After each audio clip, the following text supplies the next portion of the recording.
Good afternoon, good morning, good evening, based on the whatever locations you I are. think first time I'm using this. Welcome to this IPC Capacity Building One webinar. of my teams is having connection. Okay,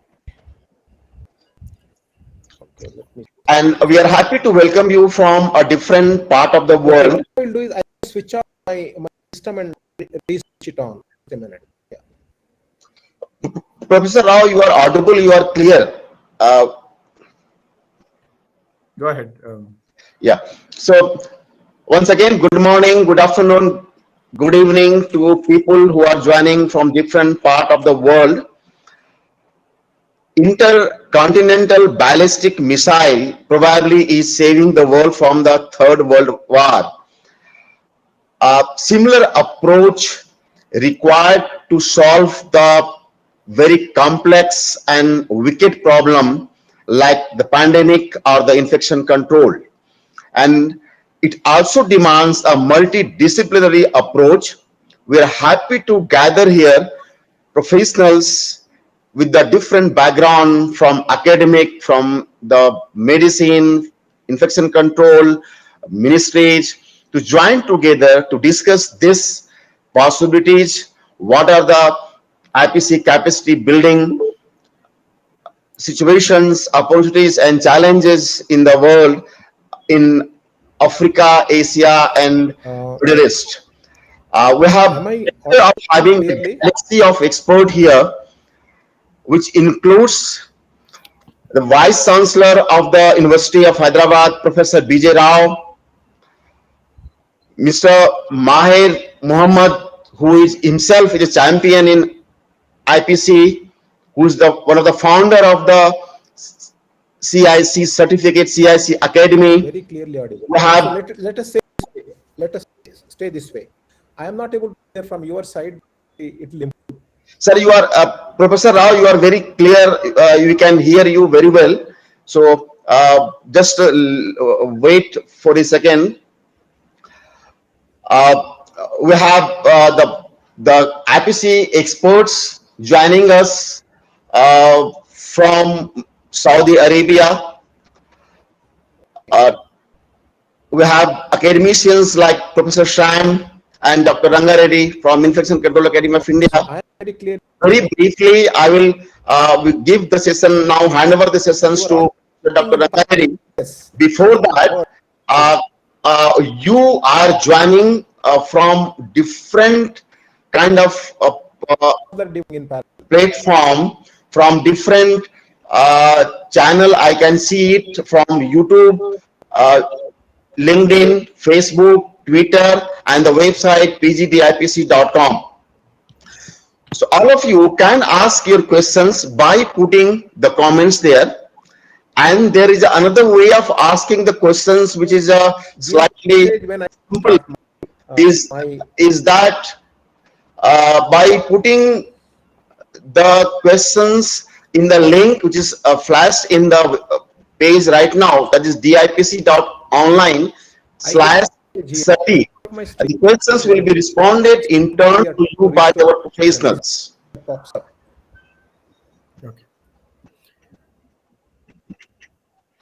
With this, I hand over the session to Professor Dr. Ranga Reddy Burri, the President of Infection Control Academy of India. Thank you very much, Mr. Pranav. Our chief guest, respected Professor BJ Rao, Dean, School of Medical Sciences, Professor Geeta, esteemed panelists, Dr. Kumar, Mr. Maher, Dr. Balaji, Professor Shamanna, colleagues, friends, participants, a very warm welcome to all of you to the panel discussion, Infection Prevention and Control Capacity Building for Middle East, Asia, and Africa, the challenges and the opportunities. As you all know, infection prevention and control internationally is important for patient safety and quality care. But it is also at the same time a very challenging affair in developing countries. The prevalence of healthcare associated infections is on rise irrespective of the economic status of the country. Together with University of Hyderabad and about 1,000 plus volunteers of Infection Control Academy of India, we strive to create a safer world through the prevention of infections and save the lives. For the record, let me state that University of Hyderabad is the first public university in India and probably in all the low medium income countries to design an academic pathway and launch a postgraduate level course in infection prevention and control. And I keep joking, probably it is the only university which has got a dedicated professor in infection prevention and control. Thank you very much for joining us today while we talk to infection preventionists and other experts to learn about the role of infection preventionists play, the capacity of infection preventionists in LMIC, and the career opportunities for those who are aspiring to enter into this difficult but certainly very promising and satisfying career. The infection prevention profession has been rapidly growing as the need for health protocols are increasing in various environments. What we traditionally think of a hospital-based position is now appearing in areas like entertainment, sports, and the government. In this session, we will be discussing how to get started as an infection preventionist and what you can expect in that role. As per World Health Organization guidelines on IPC core components, at least one full-time trained IPC focal point with a dedicated time for 250 beds is required. But if you talk ideally, one per 150 beds in acute care and 200 for non-acute care beds is going to make a lot of good difference. We can prevent or better manage HAIs and antimicrobial resistance only by having an adequate, trained, and willing workforce. However, there is still a heterogeneity in training opportunities and IPC qualifications, not only in the LMIC, but even in the developed world, so-called Western world. COVID-19 has shown a bright light on the importance of infection prevention to keep us safe from pandemics. Since COVID-19, there has been an increasing demand for people to fill infection prevention roles in hospitals, clinics, nursing homes, and even in the long-term care facilities. Even in the organizations and health agencies such as World Health Organization, CDC, NCDC, ICMR, etc., to have the IPs on their staffs. In recognition of IPC importance, President Biden has recently released $2.5 billion to strengthen IPC in their country. But again, here is the problem. On one side, there is a huge need for the IPs. On the other side, aspirants of IPC are unable to understand or get an idea on how to become an infection preventionist. What are the career opportunities and what is the capacity which is currently available? So to help us, we have here today 4 experts, the practitioners and also the protagonists of infection prevention and control, and they are going to share their experiences their knowledge, and some of the work that's underway to promote infection preventionists as a great career. Before we move on to the panel discussion and get answers to all those questions which you have in mind related to the capacity building and career opportunities, first, let me introduce our chief guest of the day, Professor B.J. Rao. I guess he has joined, and I'm sure he's able to now hear us. He is currently the Vice Chancellor of University of Hyderabad, which is recognized by Government of India as an institute of eminence and one of the top 10 higher educational institutions in India. Prior to this, he was a senior professor, chair of biology, dean faculty at the Indian Institute of Science, Education and Research, Tirupati. And he was also a senior professor and chair biology for several years at TFR Mumbai. He is a fellow of all the three national academics in India and the Sir J.C. Bose Fellow of the Department of Science and Technology, India. More than all this, he certainly is a visionary leader who is guiding the entire UOH community to find solutions to the real societal problems and translating the research for the benefit of common people. I had the good fortune to work with him, and without any hesitation, I can say he is a big supporter of infection prevention and control, the antimicrobial resistance efforts, and also the One Health initiatives.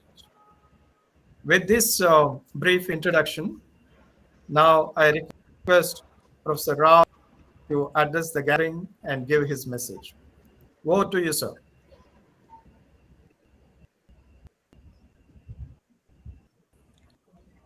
Okay, I am extremely thankful for inviting me to this very important gathering. I hope I am audible and visible there. Yes, However, I'm not able to hear much what you guys are talking about, but doesn't matter. I'll reconnect later. Let me welcome all of you to University of Hyderabad. University, beautiful city and a beautiful country. It's multi-institute,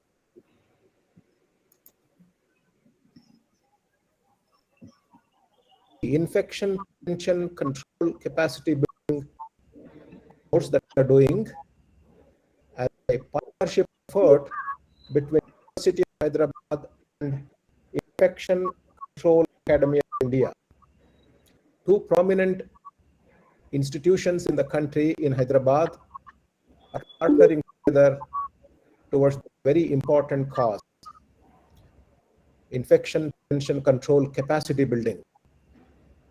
And several countries have become participants in this. And as speaking, there are several participants who have joined here. I believe this is the third batch, a one-year diploma course. It's a very important task in this day and age, where we have hopefully just come out of COVID pandemic. In the context of multi-drug resistance, prevention and control becomes extremely important. And coming up with innovative methods and coming up with manpower who are endowed with offering these services in the hospital settings, in other infection control centers is very, very important. For a country such as India, which is fairly large and diverse, the need for manpower in infection prevention control is extremely large. The estimate it suggests close to a lakh skilled personnel trained in this activity are required as we speak. And I'm sure in Middle East countries, other Asian countries, African countries, need is probably even higher. So this very important activity, 1 year diploma course, will be extremely useful, and the course is offered by experts from University of Hyderabad as well as Infection Control Academy of India.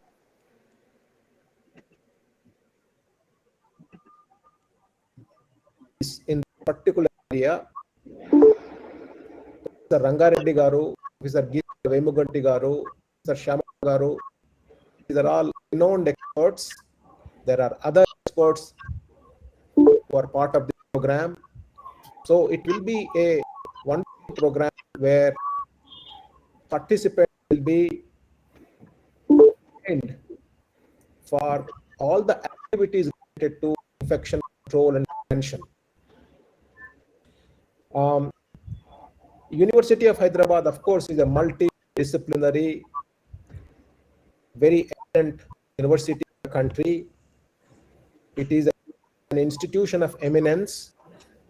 We have all streams of life sciences, all streams of physics and engineering, medical school,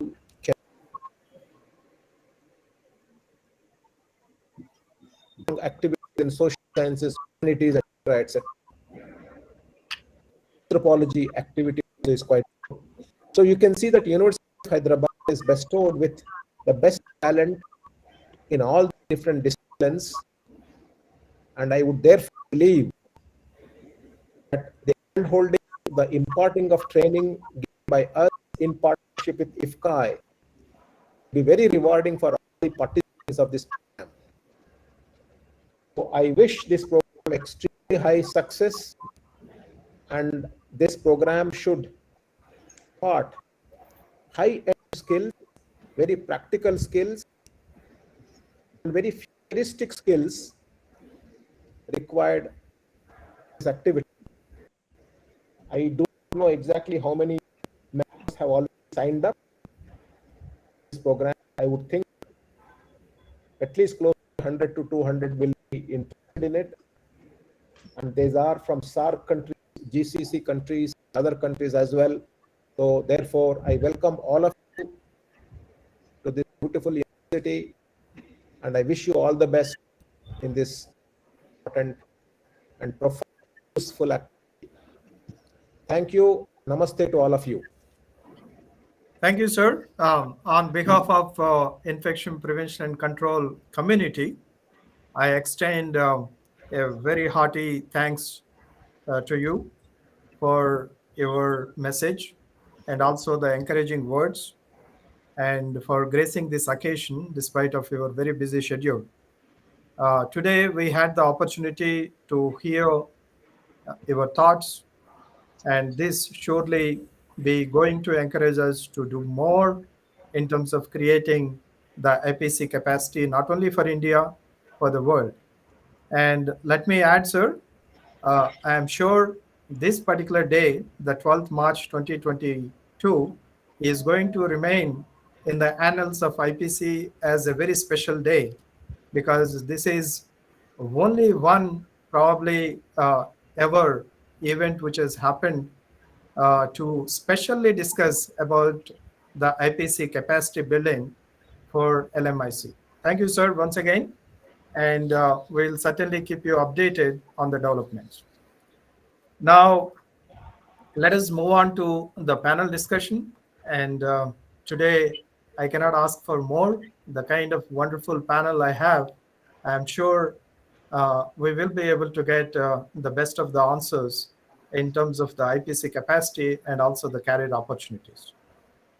Before I move on to the panel discussion, maybe if Professor Geeta would like to say a couple of words, the Dean, School of Medical Sciences, University of Hyderabad, so that we can proceed with the panel discussion. Dr. Geeta, over to you, ma'am. Thank you very much, Professor Reddy. You can hear me? Yes, certainly. Yeah. Professor Rao, thank you very much for joining. And I only echo Professor Rao's words that I think this is the best partnership that you could have from University of Hyderabad and IFCAI. So, in the importance of infection control cannot be undermined. We always keep talking about the developing countries being burdened by two different problems. We haven't yet got over our communicable diseases problem, and now we got added with non-communicable diseases problem. Malnutrition hasn't gone, infection hasn't left us, and then another burden has come up. With all these, I think it cannot be better timed than this to develop a program where we can increase the capacity and the human resource for infection control. And in fact, this is many times the infection control program experts have been in the disaster management, but I think it's time that at every level these people are involved in every decision making that happens in at national level, state level, and international level. So I think it's, as I said in my introductory speech earlier, it's not just an academic program. We are waiting to bring in a cultural change. We are waiting to build a change in the attitude of everyone. It should be the way we live. So we don't have to tell anyone how to prevent an infection or control. Prevention is better than cure, even a layman knows. But what exactly are we doing for it is something that we need to believe and act accordingly. So, so the people who are going to get trained in this are going to be ambassadors, and it's not the top-down decision which works; it is the bottom-up approach which works in this regard.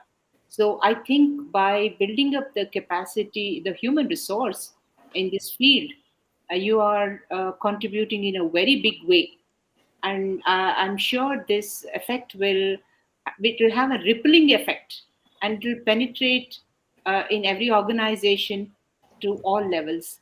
That's what it would be a dream if this happens, and we all report that everything, all the infections, check, check, check, check, check, and the list is complete. So just like in your OR, you have a checklist. Everyone should have that mental checklist in their minds, and without even talking about it, they should have completed the checklist in their minds. So with that, I wish you the very best, and I congratulate the entire team. And the way you are building up the program, bringing in the Middle East, Asian, African countries, is commendable. And I echo Professor PJ Rao's words, saying that the school and the university will support you in all possible way, and it's win-win situation. So therefore, I am sure the university stands to gain, and you, in terms of our resources, our visibility of Institute of Eminence, the tag of Institute of Eminence is a big thing. So, and I'm sure you're going to make huge progress in this. With that, I thank you and wish you the very best all through your program. Thank you very much. Namaste. Thank you, Professor Geeta.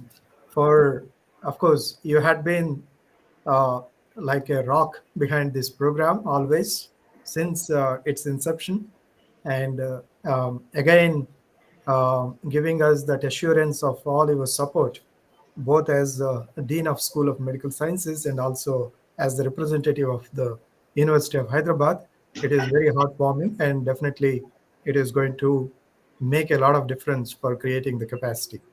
Now, since time is moving, let me move on to the panel discussion. And let me, before we start with the questions, let me very briefly introduce my fantastic panel of the day. The first, Dr. Angamuthu Kumar. Dr. Kumar is currently working as the Director of Microbiology and Infection Prevention and Control. He is working with one of the big hospital groups in Saudi Arabia called as Almana General Hospitals. He has 23 years of clinical microbiology experience, and about 17 of them is working in IPC. A fantastic thing, which you cannot ask more actually. The qualifications: he is a doctor of medicine. He is a fellow in infection control from IDSA USA, and he is a lifetime member in SSMID, CMID, etc., etc. And of course, he does have multiple publications in various index journals. The second panelist of the day, Mr. Maher Muhammad. He is a bachelor a degree holder in infection prevention and control from uh, Abdul Rahman bin Faisal University in Saudi Arabia. He is an MBA holder in health and healthcare administration from King Abdul Aziz University, again Saudi Arabia. More than all these qualifications, I would like to introduce him in a very different light. He is probably one of the very important stakeholders in IPC capacity building for Middle East. He had been running this CIC Academy, which is a WhatsApp group, where he had been helping hundreds of people to gain the certification in infection control from CIBIC. And apart from that, he recently started a separate group which is working on healthcare quality, and he named it as Healthcare Quality Academy. He also does work as a business analyst at Ministry of Health, Saudi Arabia. Very warm welcome, Mr. Maher. Uh, the next panelist, Dr. Balaji Naik. He is originally from Bangalore, but now he is residing in Saudi Arabia. He is holding an MBBS from KIMS Hubli, and MD in Community Medicine from JIPMER Pondicherry. Currently, he is working in the Ministry of Health in Saudi Arabia as infection control specialist from 2016. Previously, he worked with WHO India as medical consultant, providing the technical support for tuberculosis control for more than a decade. Right, he is specializes in infection control, the TB, the drug, especially the drug-resistant TB, and TB, HIV, and operational research. A very warm welcome to you, Dr. Balaji. Now, the next panelist, Professor BR Shamanna from School of Medical Sciences, University of Hyderabad. He has completed his medical education from Karnataka Medical College, Hubli. He has MD in Community Medicine from AIMS, New Delhi, and he also holds a double diplomate of National Board in Maternal and Child Health, as well as Social and Preventive Medicine. A very rare combination, probably, which you would ever see. He completed his MSc from University College London with a distinction in Community Eye Health, and more recently, he secured a PG diploma in Medical Law and Ethics from National Law School of India, University Bangalore. I think it's again a fantastic combination: a doctor, a community health specialist, a public health specialist, and also having a post graduate diploma in law. Among many accolades, he started the Masters in Public Health and a PhD program in Health Sciences, Public Health at University of Hyderabad. And he is also one of the founders of the course called PG Diploma in Infection Prevention and Control, currently called as the DIPC, or Diploma in Infection Prevention and Control. I can go on talking about him because many pages are written here, but for the paucity of time, I will stop here. A very warm welcome to you, Professor Shah. So with this brief introduction, now I request my esteemed panelists to take about 5 minutes and reflect on the IPC capacity, uh, infection prevention and control career opportunities, and also about some of the IPC practices in your region. Maybe today we would start the discussion uh, with Dr. Kumar. Then probably we'll go ahead with the other three panelists to get their views on this. Dr. Kumar, over to you. Thank you, Doctor. Thank you for the introduction of all the panelists. I hope I'm audible. Absolutely. Very clear. Okay, thank you. Thank you. So there are some queries actually like, what is the role of an infection control, and is it necessary to have this kind of infection control team in a hospital?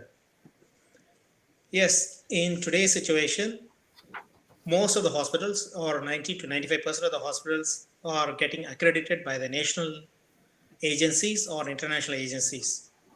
So when you have to pass through that accreditation, it is mandatory that you need to have an infection control department. And to have an infection control department, you should have manpower. You should have space. And this manpower and space and the other equipments and everything that is needed to run this department always adds money to the hospital. So we need to convince the hospital management, whichever it is, whether it's government sector or private sector, to understand the importance of having this kind of team. When you talk to the management, they'll always think it is an expense for the hospital. But you have to make them understand how much money that is being saved, how much patient satisfaction they are getting. And as a result, and bed turnover also will be done in the right time. And so the beds are vacant for further admission for new patients. So these kind of opening up or giving an information to the management will help them to understand how much savings they are going to make, how much saving the life of patients also. And another important thing is that unless you have an infection control team member, a team, as a team, we will not be able to identify outbreaks, infectious disease outbreaks. If we fail to identify an infectious disease outbreak, your hospital has to get closed down, either by the ministry or by your own team. They'll come and close your hospital. And we face such situation in one of our hospital during the MERS coronavirus outbreak. You must have heard about Middle Eastern Respiratory Syndrome coronavirus outbreak. And that experience made us to run through this COVID-19 in an easier way. And of course, the Ministry of Health is always supporting us. New guidelines are coming up, and we are implementing it to our hospital, and we are modifying certain guidelines according to the hospital needs. So we are doing it. So that's about forming a team. And who can be the members in this? Of course, you need to have a medical doctor who should be running, or who should understand, who will be able to understand the patient files, who will be able to understand the clinical details of the patients. And of course, he or she will be supported by an infection control nurse who will also be very good in understanding these issues and who go for daily rounds and pick up certain hospital-acquired infections, and they'll be able to discuss about it. Next is about who else can be an infection control team member. A laboratory specialist also can be a team member. A laboratory specialist also can change the field from laboratory technical work or from specialist work to the infection control, and they'll be not exactly fitting into surveillance of patient care activities, or especially in the case of surveillance of hospital-acquired infection, because it will be difficult for them. But at least there are other aspects of infection like environment of care. Environment of care means like air ventilation system, water purification systems, and those kind of things, or CSSD, Central Sterile Supplies Department, housekeeping services, waste management services, the availability of chemicals and the concentrations, dilutions, and the contact time and everything, those kind of aspects, they'll be involved in it. But of course, over a period of time, if they get involved in further training in the surveillance and everything, they can also get into like a nurse or a doctor, they can help. Then the epidemiologist also will be a very important person in understanding the, especially in case of outbreak investigation and data analysis, and then data validation, because infection control nurses will collect the data, but who will be validating the data? If we have an epidemiologist who's trained in statistics, it will be very, very useful for the department. The data that is generated will be validated. Then you should always, the head of the department should preferably be a clinical microbiologist or an ID physician. But of course, in the Americas or in the Middle Eastern countries, usually it's ID physicians who run the show. But in the British system, it's usually the clinical microbiology who run the infection control department. It depends. Like India also, we don't have infectious diseases, but actually the clinical microbiologist are there, or a community medicine specialist will be there, and any one of these people can run the department. So this is the kind of people who could be forming a team to run this department. Then it's about career opportunities. A lot of vacancies are there.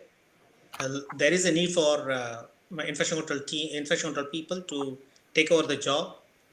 Even in our hospital, we have lack of staffs, and preferably nursing staffs are deficient.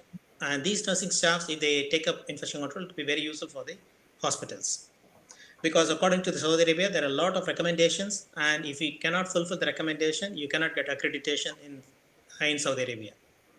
So it's very, very important to have, and then it will be, there are a lot of opportunities out there. Whoever finishes this course or who has a degree and experience, they'll surely get a job. There's always a placement for them. So, and another thing is about what kind of training that these people need. Of course, a basic medical training is needed, and after that, they should have on-site training in the hospital itself at different areas, like targeted surveillance. If you want to do an intensive care unit, you need to work on such specialties. If you want to go and examine an OR, you need to have an experience in that. If you want to go on engineering and maintenance department, if you want to go and examine, or if you want to understand things, then they have to go and work with the engineering and maintenance department. So every aspect of the hospital has to be gone through, and preferably a secondary care or tertiary care hospital will be the ideal place to undergo training. So that's in short about my experience and my analysis. And if there is any questions, I'll be happy to take over. Thank you, Dr. Kumar. I think you have set a very beautiful tone for the day's discussion. I think a couple of points are really valid. That the focus on IPC as an expense had to move towards making the IPC as the cornerstone of improving the quality within the healthcare. I think that's a very valid point. And your experience during the MERS, which has made actually life much easier to handle COVID-19, I think that is also very well noted. And also the kind of career path which you have laid down for the people who are aspiring, that's quite interesting. I will come back to you. I have some add-on questions actually to what you said. I'll come back to you a little later. Sure. First, let me take Sure. Mr. Maher.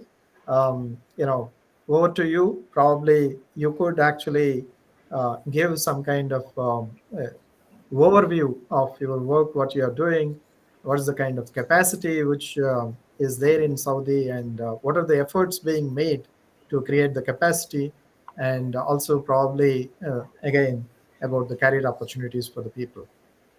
Over to you. Yes. Maher. Thank you, Dr. Ranga. Actually, Dr.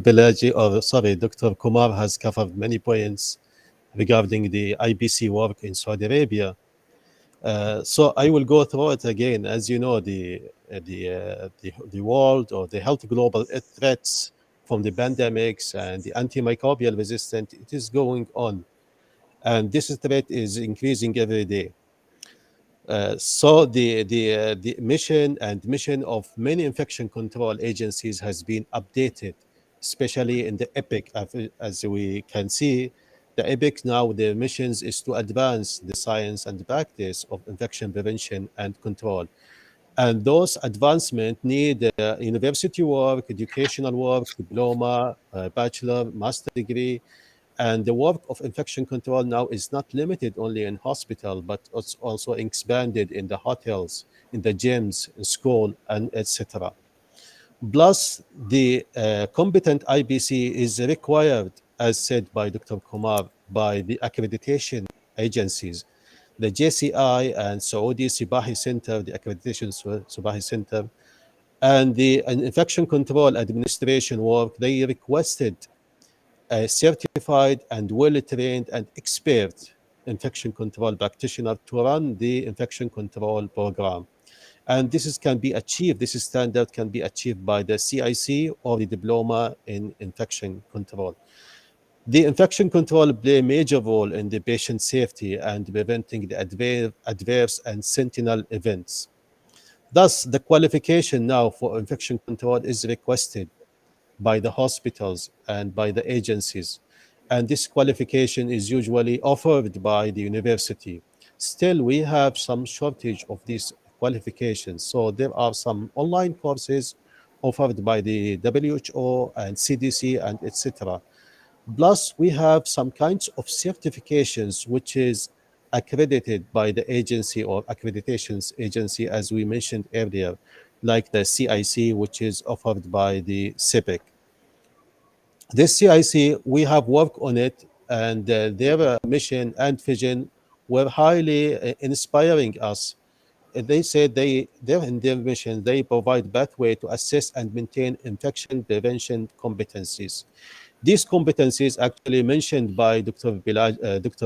Kumar, the competency of being microbiology, knowing the science of microbiology, surveillance, infection preventions, employee health, management, research, education, environmental of care, sterilization, and disinfection. All these domains has to be entitled in one infection control practitioners.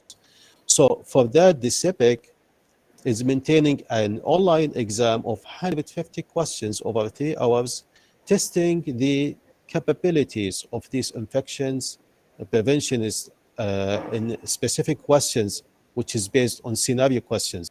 That's why it is requested to have a good experience and exposure to acute care facilities, hemodialysis, ICU.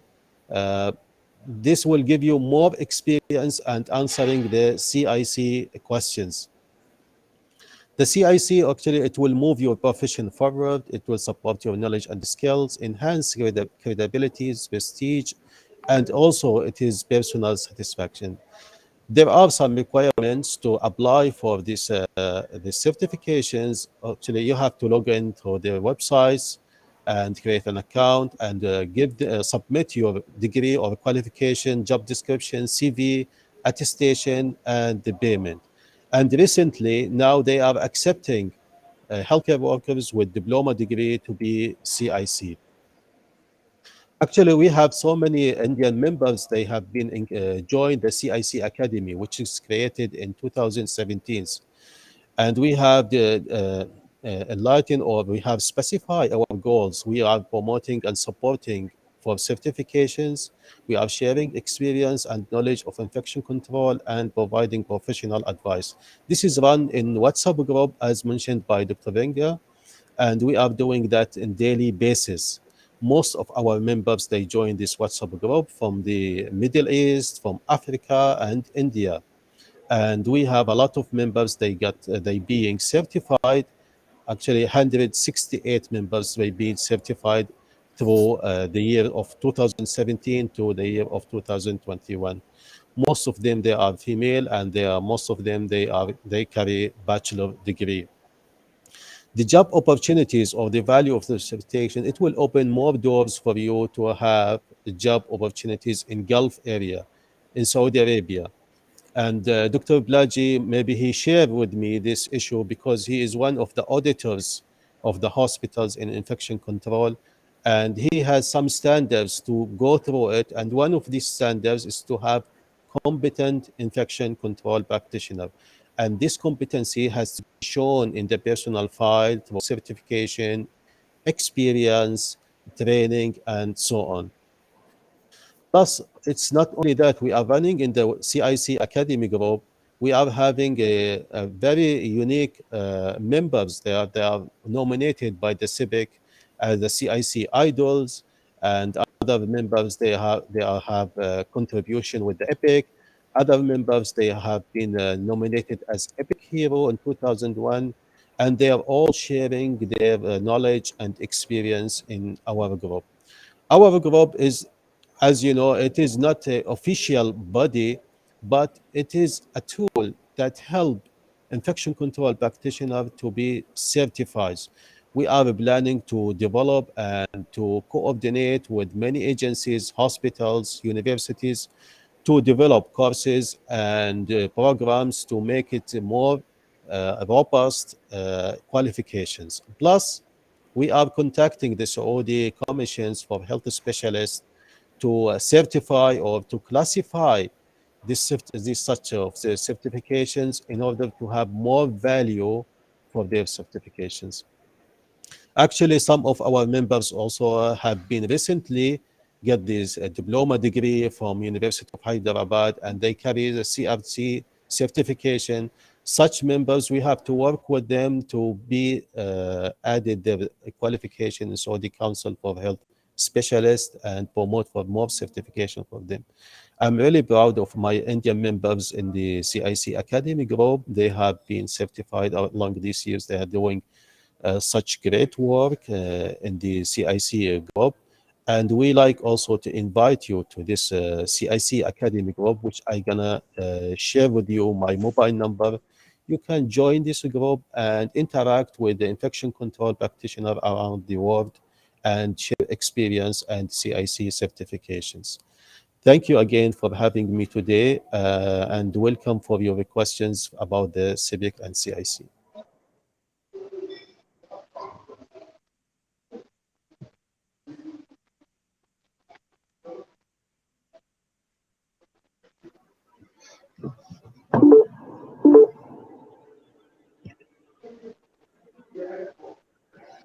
Yeah, thanks. I think there is a technical issue got resolved. Yeah. No problem. Thank you very much, Mr. Maher. I think it's quite encouraging how very informally you are trying to create the capacity of infection preventionists in your region, and it is heartwarming actually to note how many people already had been certified through your informal CIC academy. And certainly, the point what you have made, I will come back to you on some of the follow-up questions in relation to the certifications and also the diplomas, etc., a little later.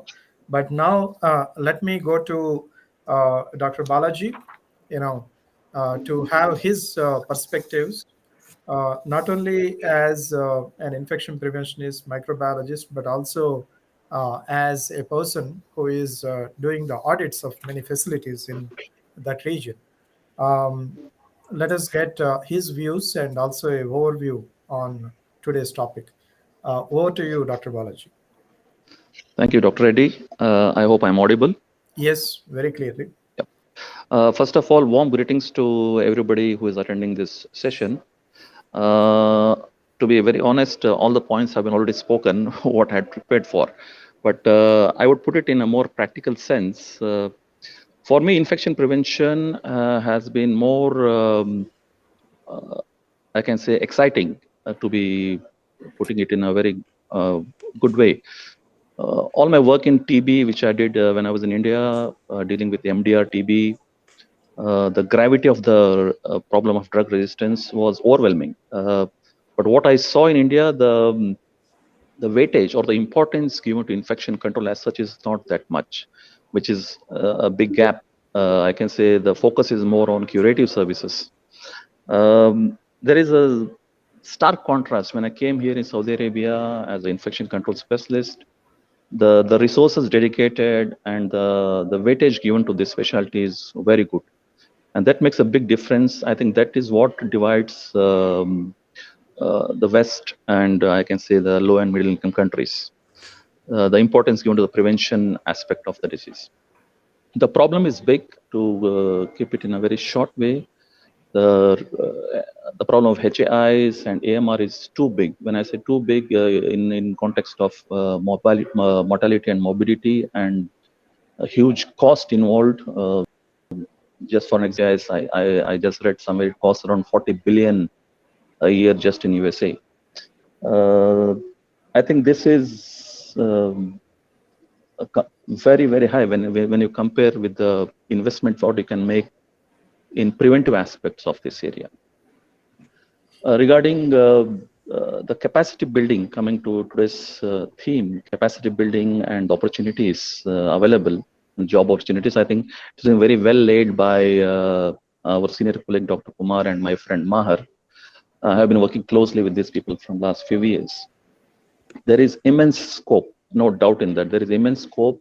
If you are interested in the field of infection control, there is no dearth of scope.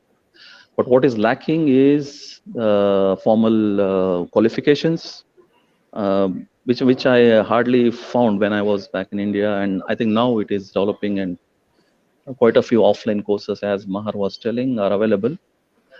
But are they really going to add? I think this will be the question for in the mind of most of the participants. They'll be thinking, why should I do this, and how will it benefit me? Ultimately, it boils down to that, to most of them, as a career option. It can be a definite career option, but you need to have the interest in that area.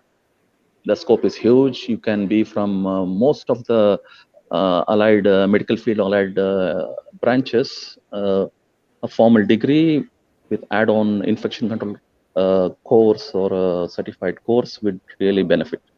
And the current diploma, which is being offered, I think, by the University of Hyderabad and IFCAI, this is one such thing, I think, which can really create the opportunity for people who are aspiring. My personal, I can say, issue is how to garner the support of the people who matter, the political and administrative commitment. We got to bring this on platform where it matters. I think now is the right time. COVID pandemic has created an opportunity to bring infection control in the play. I think we all, in all our capacities, should push hard to make this as a primary agenda and create the importance of infection control and public health in general. I think this is in brief about my opening comments, and I would be happy to answer any specific questions. I think that would be better. Thank you. Thank you very much, Dr. Balaji. I think, very practical tips for those who are aspiring, and also, an overview of the kind of qualifications which are required, and also the opportunities which are awaiting for those people who are really wanting to come into this very encouraging field, encouraging healthcare career kind of situation. Now, I will come back to you because I have some follow-up questions, with regard to especially the kind of qualifications which are required. Now, I will go to Professor Shamanna, my colleague, who had been doing a lot of work in terms of developing the curriculum and also offering, along with me, the course which is called as Diploma in Infection Prevention and Control. He is multifaceted, as I said. He comes from community medicine background, then public health, and also, the law, etc., etc. For him, probably, since most of the questions in relation to the general situation is covered, maybe, he can give us a kind of big picture on what is going to be the situation with IPC capacity building in countries like India and also Africa and Asia, and how the programs like ours are going to kind of give a big push for these initiatives in various countries. Keeping in view the WHO IPC capacity building programs, IPC core component programs, and also, on the other side, keeping in view the preparedness of the world for the next pandemic, which is imminent. Over to you, Professor Shah. Thank you very much, sir, and good afternoon, good morning, everyone. And my co-panelists have already articulated very nicely the aspects related to it. I will put in perspective the experiences at a personal level, which probably sort of catalyzed me in terms of really looking at IPC along with Ranga sir and IFCAI. into 4 broad headings. I think that will encapsulate the past, the present, and also the future in terms of really looking at it from the perspective of what I would call it as competencies. The second one in terms of training and education. And the third one, career opportunities. And last but not the least, putting theory into practice. These are 4 very important and broad-based entities which we need to consider. So when I sort of look back in terms of my own personal experience, the competencies in terms of really investigating something at a field level was built in only when we were exposed to a hands-on epidemic investigation or a hands-on investigation in terms of an outbreak within a hospital or a facility setting in our post-graduation days. So I would say that the hands-on, the real-time experiences in terms of really looking at these competencies have to be built into any program which we are going to be either conceptualizing or delivering or scaling it up at a level of what we wish to do in terms of contextualizing it to low and middle income countries. So my first take-home message is probably one size does not fit all. We have to look at contextualizing IPC within different countries in a different way, taking into consideration the regulatory frameworks which exist there, without losing sight of what exactly you want. So that's about the competencies part. So looking at training per se, you can, or I can bet with you that it has not been part and parcel of our regular training curriculum. We may have had parasitology, we may have had microbiology in the real sense of bacteriology, virology, etc. Or we may have looked at culture and all those kind of things. But tell me, in our training programs, whether we were exposed to something called as, unless until you had some grounding in terms of public health or community medicine, the IPC aspects related to training and educations are woefully lacking. When I say woefully lacking, it is also not only a challenge, but it's also a very important opportunity for institutions like us, which have identified that such gaps exist. And that is where I think we have to customize training and education in terms of looking at what type of programs, to whom are we addressing these particular programs. Based on the 2 diploma in infection prevention control programs which we have run through the university with IFCAI, we have seen that we had 44 in the first batch and about 54 in the second batch, and probably look forward to a few hundreds when it comes to applicants in the third batch. What we have found is these are people who are already in very senior positions. These are people who are driving IPC programs, etc., within their own thing. So you can't start from scratch. As much as you would look at meeting the initial capacities of those people who want to sensitize or who want to get sensitized in IPC, it's also very important to make sure that any of your programs give people who are already in senior positions enough sort of capacity in terms of dealing with day-to-day situations at their level. So it's quite a challenge in terms of saying how basic can you go and how advanced can you go. So that's another thing with respect to the experience with respect to past, present, and in terms of looking at the future of our programs. Career opportunities, people were talking about accreditation. Now, even say, for instance, insurance companies would empanel themselves or empanel hospitals only when you have accreditation. And that is also going to become part and parcel of empanelment when it comes to the national, say, for instance, something like an Ayushman Bharat within our own country, where the quality standards are extremely important and empanelment becomes also a critical aspect related to. What does this mean? It means that there will be plenty of opportunities for people with accreditation agencies, regulatory agencies, programs. Internationally, you look at programs like, say, the international health regulations, or you look at developing guidelines for different regions of the world in terms of the WHO regions. Sustainable development goals, you're looking at environment in a very big way when it comes to the SDGs. And infection prevention control plays a very important role along with climate change, nutrition, And if you're talking of concepts like One Health, etc., antimicrobial resistance, antimicrobial stewardship, which we are moving towards, and we are looking at it more in terms of a broader base. So I would say that even at the national level, today you have awards like Kayakalp Award, which basically looks at practices of IPC within facilities. And they are given awards from the Government of India through the National Health System Resource Center. The Swachh or Swachhata Awards as well, the National Quality Assurance Standards, the guidelines with respect to the national guidelines till 2025, patient safety guidelines, etc. So when you're looking at all of this, who do you think will fit into this particular sort of slots and job opportunities if they are available, or added responsibilities in terms of doing it?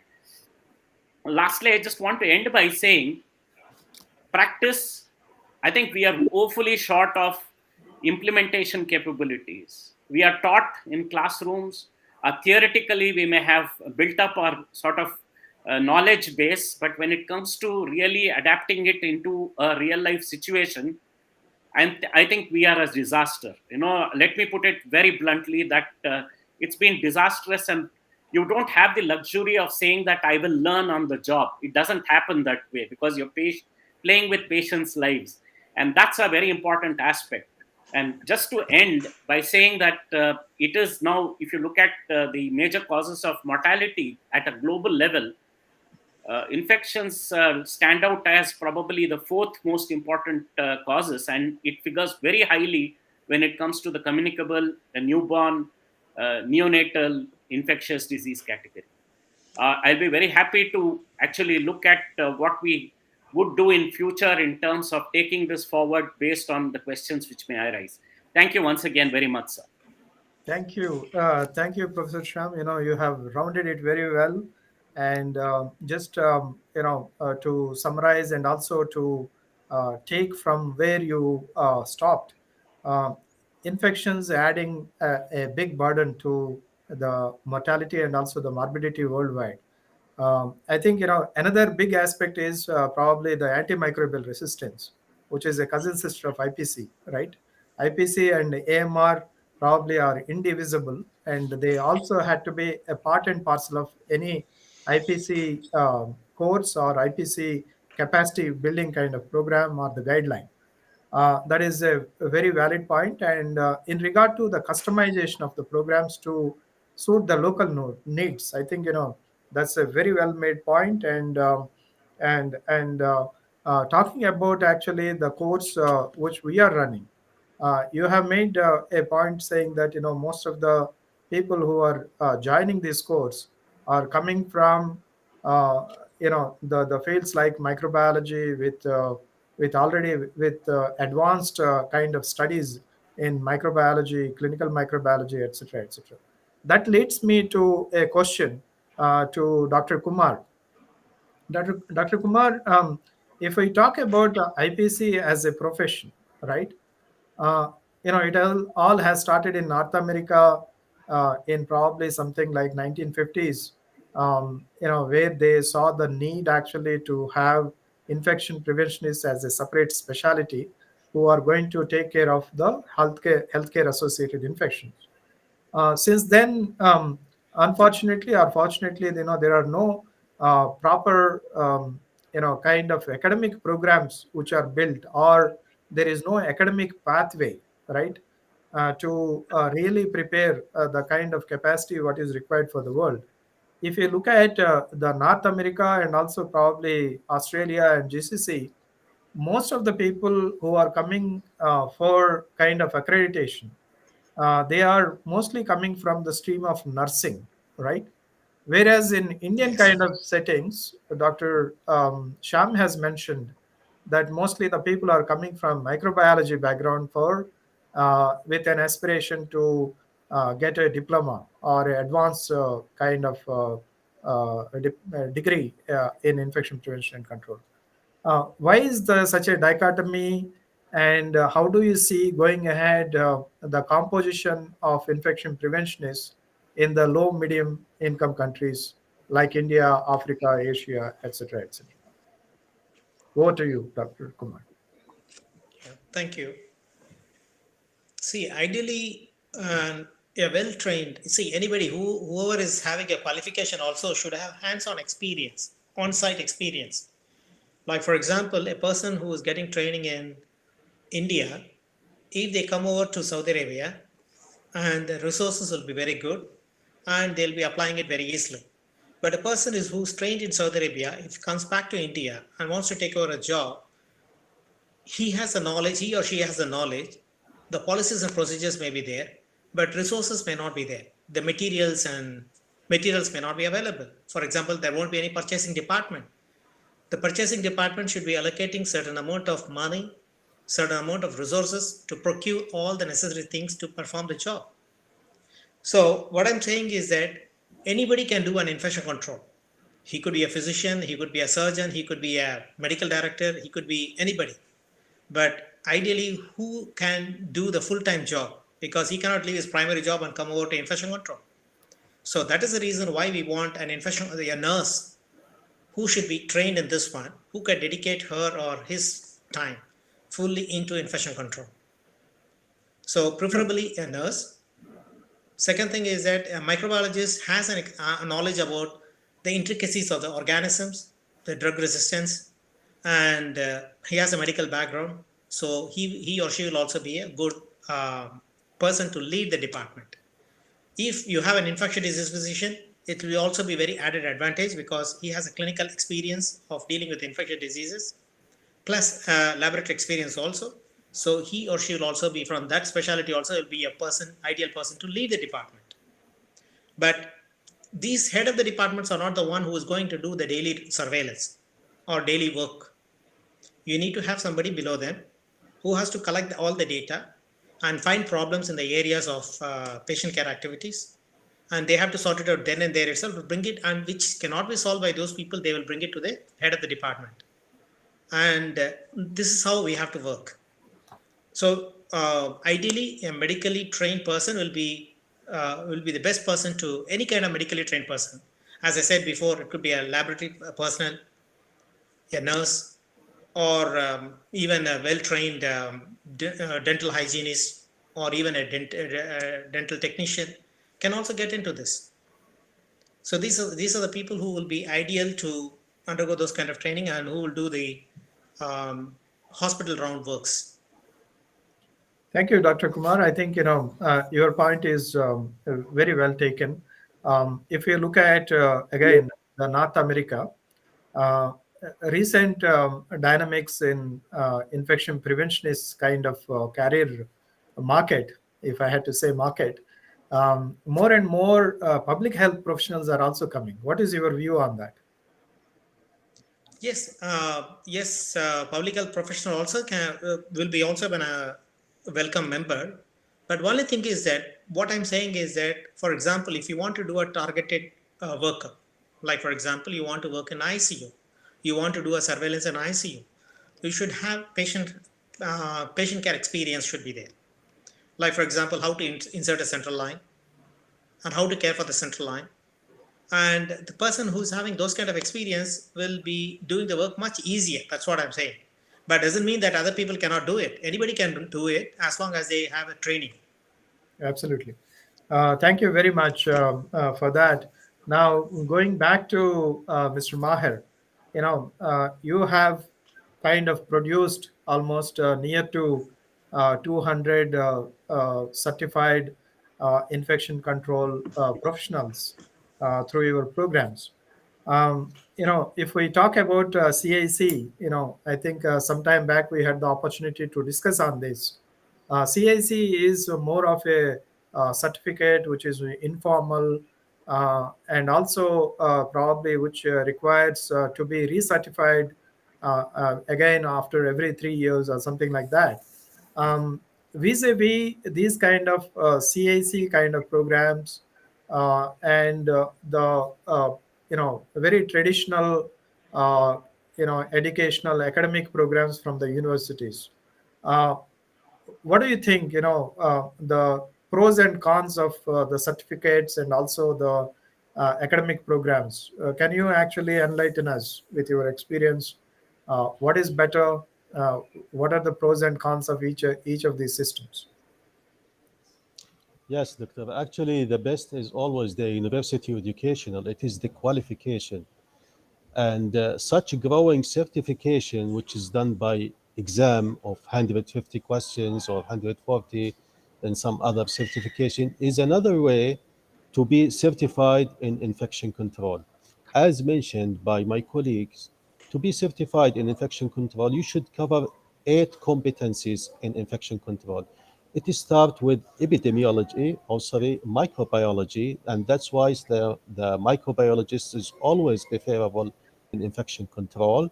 Then epidemiology, you should have or show competency on how you do surveillance, proper surveillance.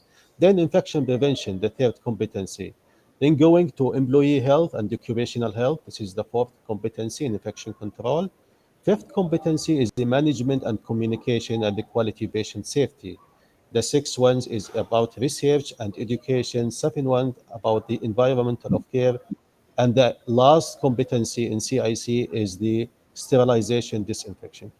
If you show that you are competent for this exam, which is scenario-based exams and need a lot of experience to answer these questions, it means that you are a well competent infection control practitioner and you can practice it because you have studied the EPIC textbook, which is the reference of this exam. So again, there is the name of infection preventionist cannot be entitled in one profession, like the microbiologist or epidemiologist or nurses. It can be by multiple healthcare workers, which should have educational post degree of educational through the universities or the certifications. Again, such certifications it add value to the healthcare workers, but it doesn't mean that you have a new title or a new qualification. The qualification, as I emphasize, it is from the university. But these certifications in other countries like US and Canada, it is mandatory that if you join infection control department within 2 years, you must have these certifications. In Gulf countries, it is recommended to hire infection control practitioner with the CIC, and the value and the opportunities to have the job it will be higher, and your salary will be also higher if you are a CIC certificate. And we are doing that for our auditing with Dr. Balaji. We are doing that, and we are checking the hospital, so we can see the hospital which is looking for excellence. They are hiring infection control with the CIC credentials. Again, the CIC credentials, I recommend, and it has to be merged with the educational, formal education of university. And this is what I recommend, Dr. Ranga, that we should have more cooperations with your universities to certify and qualify the infection control practitioner in the hospital. This will have more value, and this should can show more credibility. Thank you very much, Mr. Maher. Only one follow-up question to what you said. Certainly, the university qualifications are much more preferable than having a kind of certificate based on 150 MCQs or something like that. Um, but if you look at either CIC or ACIPC kind of training, which is a short-term training, all these programs they allow only the working professionals to take these examinations. That means those who are aspiring but who doesn't have actually already hands-on experience, they will not be able to get an opportunity to go into these programs, isn't it? Yes, of course. As I told you, the CIC it will add value to the healthcare workers, and it will open more doors for the career opportunities. Plus, as I told you, here in Saudi Arabia, hospitals that are looking for excellence, they are hiring infection control with the CIC. For me and Dr. Blagi, and our work was, or our goal in our region is to have 20% of infection control practitioners in Al-Ahsa region to be CIC certified. And Alhamdulillah, we achieved these goals. And this reflects how strong our infection control practitioner in our regions. And we are now competitors with the other regions in Saudi Arabia, like the capital of the main cities like Jeddah or Riyadh.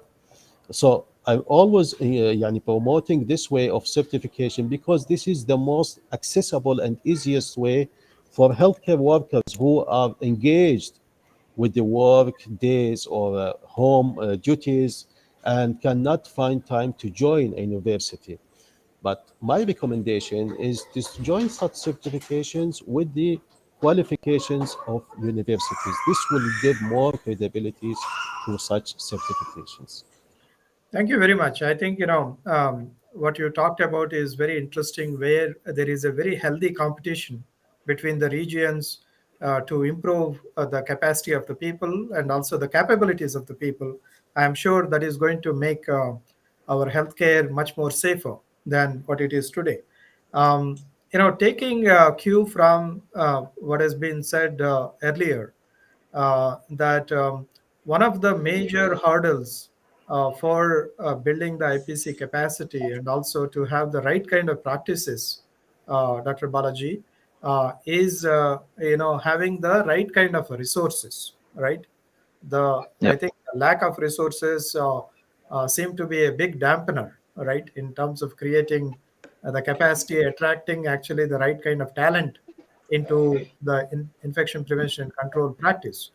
So, in your view, how do we overcome this challenge, and how do we actually make it better in terms of actually bringing much more committed people and more people actually into this stream called as IP, infection preventionists?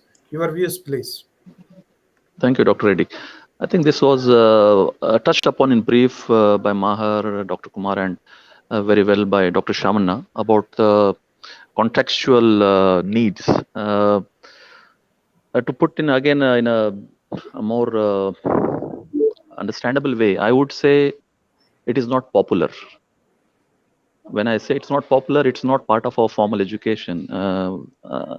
If you can recall Dr. Shamanna's statements, there is hardly anything on infection control in our formal education or basic medical education in medical or nursing or pharmacy or course of technicians. There is nothing specific, or there is not much stress given to infection control. And the problem starts there. So it has to start from that level. We create more importance, we create a platform for people to know the integrities of it in basic education level. And from there, I think it will grow to practical implementation on ground, which will naturally lead to demand creation. So it's more like any other demand supply issue. As there is no base of creating a team, or there is no need in theoretical sense. So there is a gap between these two areas. So I think there has to be effort on both the areas. One, we create a force, and then we create a right ground for this force to act. And this is how I think it's going to work out. And this will need a lot of commitment. I always stress, based on my experience with WHO India and TB program, it all boils down to political support or administrative commitment. So we need to keep on pressing hard at all levels, especially at academic levels, and how to bring it in the forefront, make it a routine issue, like how we deal with, say, cardiac problems, how we deal with, say, general fever, other things. It should be part of it. Because I strongly feel infection control is part of patient care at all levels, starting from your general OPD to your emergency care to critical care unit. As Maher was suggesting, I'm closely involved in auditing the hospitals here. Every 6 months, we do audit all the hospitals in our region. Just to bring to the light the scope of activity, there are around 38 standards. I would say 38 areas of work which we evaluate. and almost 250 plus substandards in these 38. So that's the gamut of activities which is available to work on, and it involves every aspect, it including the competency training, including the follow-up trainings, and how do we assess the training, and how do we assess the implementation part of it, everything. So there is, I would say, with my upbringing in India, with my education, graduation, post-graduation, and a lot of my work on public health in India, there is a huge gap, and I'm happy, and I was happy when I was invited to this panel, and I'm happy to see all these experts sharing their views. There is, I can say, a positive approach, and we are going in the right direction. And we need to push the pedal harder. Maybe with this COVID pandemic, I think this is opportunity to push the pedal harder. If we take off our feet, I think we will go back again. I was saying somewhere one step forward and two step back, and that should not happen. I think we should keep the pressure on, make it more popular, create opportunities, give some actual practical success stories to sell the issue. I would say I would not mind using the word sell the product. In the long run, we all need it.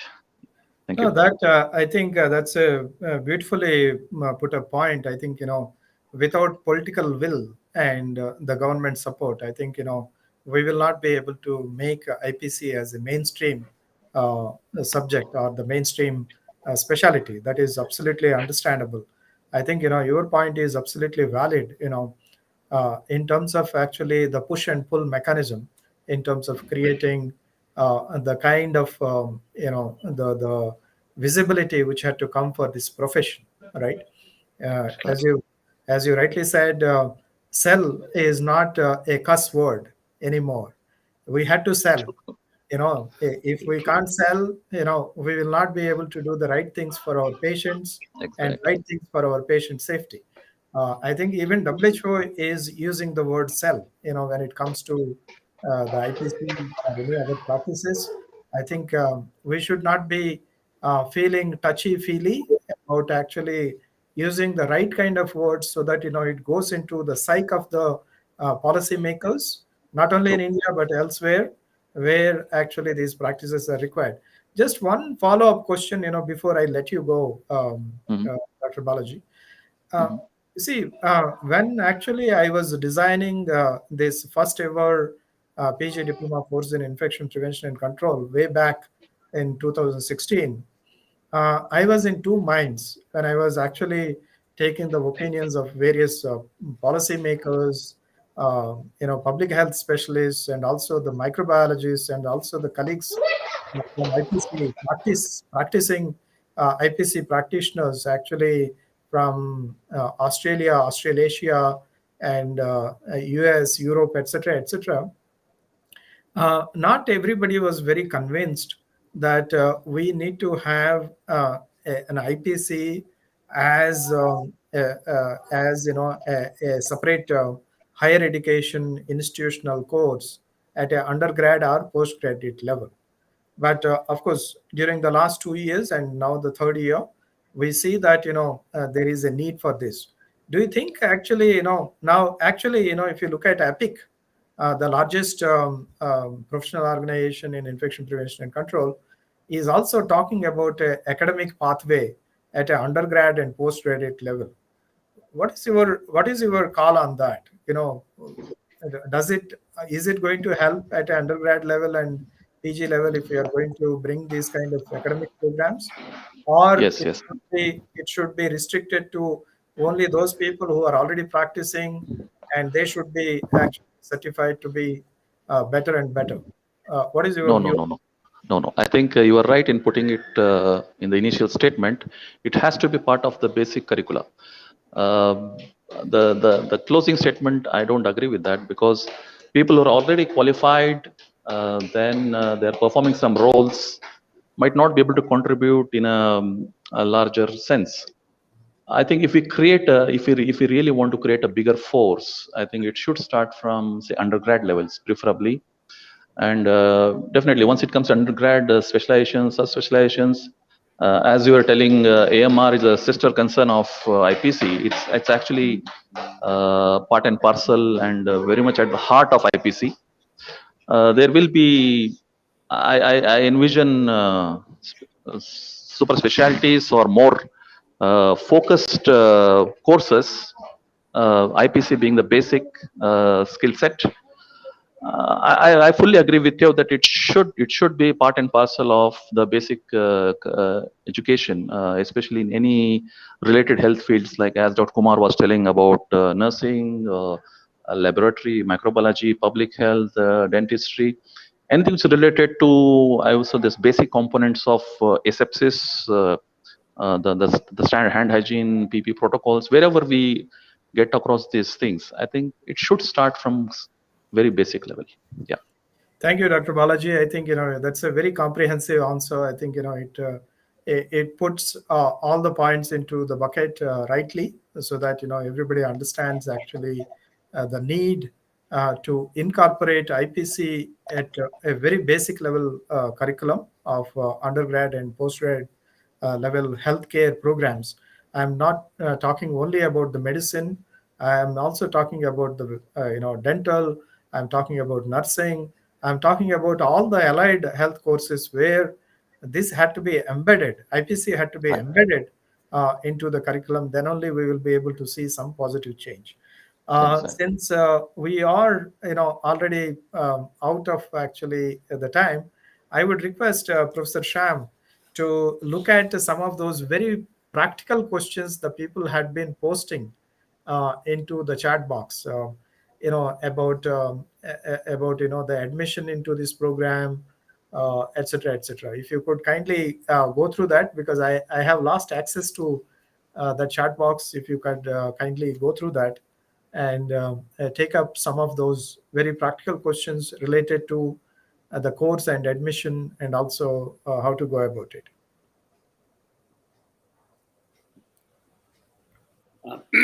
Thank you very much, sir. I personally think quite a few questions would be probably Mr. Maher or Dr. Balaji or Dr. Kumar would be in a position to answer with respect to the context of, say, the Middle East economies and countries. But from my point of view, what I understand is, first I want to put it in perspective in terms of saying that the university having its level of autonomy and having the status of an institution of eminence, and also being recognized in terms of doing a lot with respect to what we call as university social responsibility. We have a lot of enabling factors in terms of why we were able to get this program. The other thing is the most important, or the reason we started off as probably a primer program initially, as you would recognize in terms of testing it out, and later as a PG diploma, which later on, because of the regulatory frameworks, became a diploma in infection prevention and control.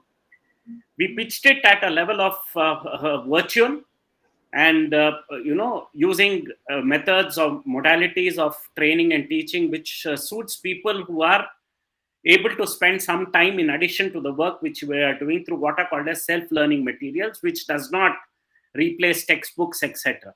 This is what we envisaged, and that is probably the reason we went ahead with launching this one-year program with respect to a thing. In order to keep it broad-based, we have made eligibility for those people who come from any streams, with graduation being the only sort of criteria. We are open to the idea of also taking into consideration people who have just a diploma qualification, if we are successful with respect to getting the regulatory frameworks in place in terms of making them eligible as well. Because once you don't call it a postgraduate diploma, then it becomes very easy for us to really look at that aspect, for which we are waiting, and we have made our thing. The way course is organized and structured, etc., with the eligibility, and it makes it very easy for people who want to access it. Just to tell you, 25% of all our learners for the first batch as well as the second batch have been from the GCC countries, which means 25% of all our people who did our who were admitted came from the Gulf coordinating countries or Gulf countries as such. So we are very happy. And as a matter of fact, we've had quite a lot of interest and applications from the African context as well. And the procedure for admission, the procedure for getting into this program, the way it is run, the exposure to a lot of people who can provide you that kind of an expertise, etc., is phenomenal. It's not only a learning for people who have been part of the course, it's also learning for us who are running the particular program. So that's one part of the thing, sir. In terms of the career opportunities, like I said, I don't think so there is a dearth of career opportunities for people. It's about charting your own course in terms of what exactly you want to do. If you want to find your place, you can do it. There is no problem with respect to getting into any part of looking at it. What further? See, we have a couple of other facilitating factors within our context. With the opening up of our what we call as the new education policy or the national education policy, and also the opportunity to have collaborations between institutions, organizations, universities. I'm saying universities, institutions, and organizations across many countries in terms of an exchange program, in terms of collaboration, and the accumulation of what we call as the Academic Bank of Credits, or ABC. Over a period of about 7 years, we can accumulate credits from different institutions, at the moment, at least through the National Academic Depository within this country, and then redeem it. So if somebody wants to do a MPH specialization in IPC, a day will come when you can do that as well with respect to doing your DIPC program already, because you have accumulated 40 credits.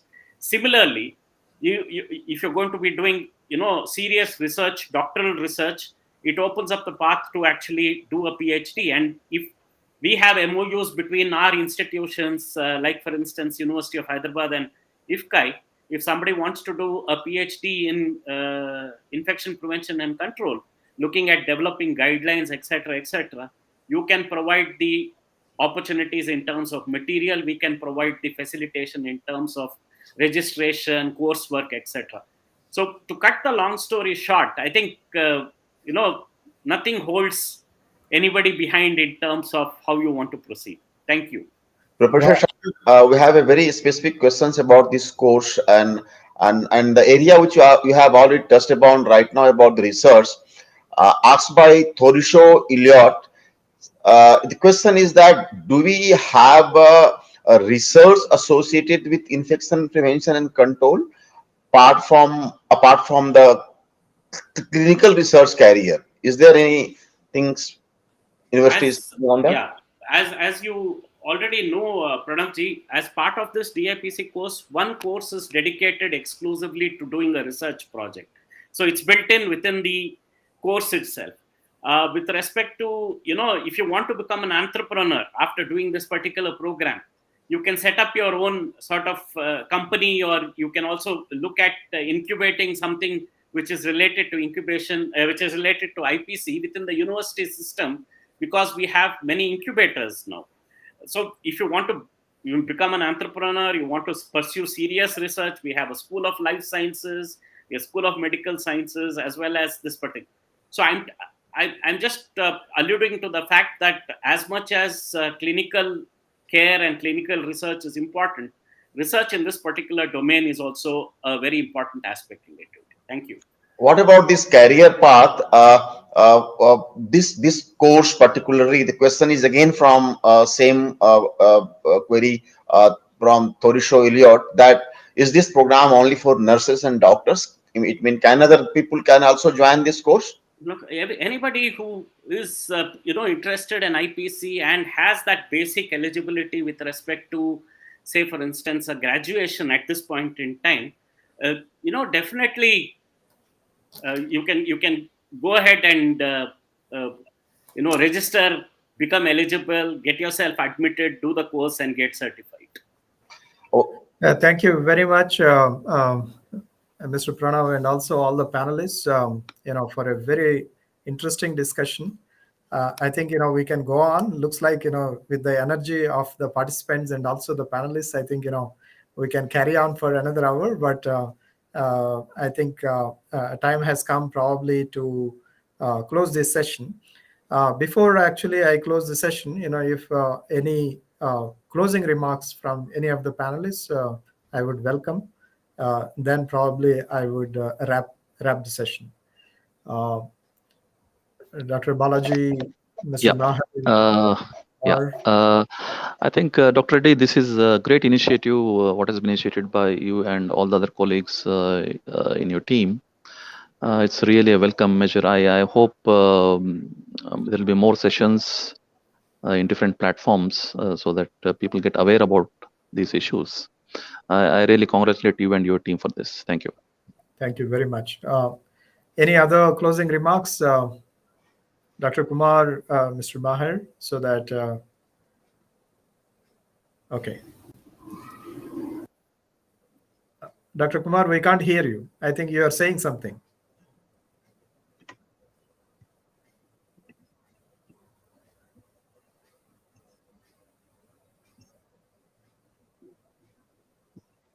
Maybe you are muted, Dr. Kumar. Okay. I think we lost the connection with him. Some technical issues probably. Mr. Maher, any closing remarks before we close the session? Yes, again, I insist all infection control practitioners to look for the qualification and certification and do their best for their work, because this is essential part in the patient safety to prevent the adverse event and the sentinel event that might happen to the patients. Again, you are welcome in the CIC Academy. Join us, and we will look for more collaboration with the University of Hyderabad and other hospitals to run courses in the CIC and teach the infection control practitioner more about the epidemiology and microbiology and the prevention method. Thank you for again for having me today, and have a nice day. Thank you, Mr. Maher. I know that's a wonderful closing remark. Thank you, colleagues, for your active participation. Thank you, panelists, for your wonderful insights into the IPC capacity building, which is very much required in order to prepare our world for a better tomorrow, and also to ensure that we are going to have the patient safety at the corner of or at the center of actually our healthcare service provision. Just to there are a lot of questions which have come from the audience which we could not answer. Don't worry about them.